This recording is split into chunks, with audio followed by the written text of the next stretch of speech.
जय श्रीराम मित्रांनो. टोस्टचा मर्डर करून मी निघालो माझ्या मित्राच्या घरी गेलो. तो मला म्हटला जुडिओमध्ये काहीतरी घ्यायला जाऊ. मी म्हटलं ठीक आहे चल. जुडिओमध्ये आपण गेलो. जुडिओमध्ये गेले असं वाईब वाटलं काहीतरी आता फुल परचेस करणार आहे. खूप सारे आपण शर्ट बघितले, पॅन्ट बघितले, पण ज्यांची प्राईस बघून नाही का फाटली. मग म्हटलं चप्पलच घेऊ. चप्पल बघितली, चप्पलची प्राईस पण बघून फाटली.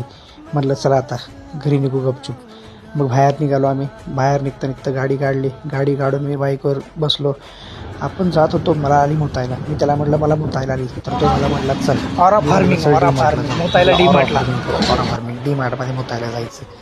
डी मार्टमध्ये मुतून झाल्यावरती तो मला म्हटला डी मार्टमध्ये शॉपिंग करू. ठीक आहे म्हटलं. हे बघा, हे गाडी लहानपणीचं स्वप्न आहे. तेव्हा घेऊ शकलो नाही कारण पैसे नव्हते. आता प्राईस बघून गपचूप घरी आलो. मित्रांनी 2 पॅन्ट घेतले. दोन्ही पॅन्ट एकदम सुंदर दिसत होते. मग बिल पण तोच भरला. मी माझ्यासाठी काहीच नाही घेऊ शकलो. फक्त एक चिप्स पॅकेट घेतलं होतं खायला.